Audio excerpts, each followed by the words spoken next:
Can he confirm whether the issue of the crash is true or whether it's merely a rumor? This is a very serious issue, Madam Speaker.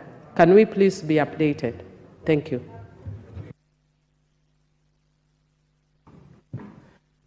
Thank you, Honorable Speaker. I hear what the Honorable Millie says.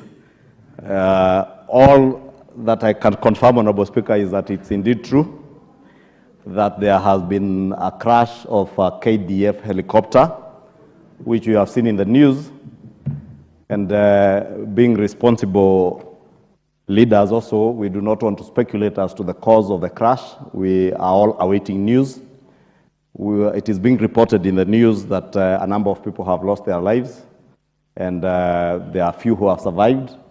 I think it's only fair that we leave it to the defense forces and the military to be able, because they're already on the ground, to confirm how many people have lost their lives, how many have survived. Once they identify the identity of those who are there, to maybe first communicate to their kin before the news is broken in any other manner. I think that's the most responsible thing to do.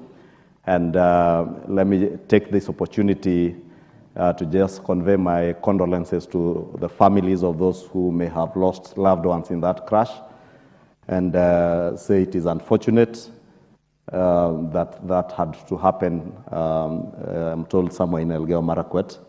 And I would beg, Honorable Speaker, that we leave it at that, so that we do not get into speculation.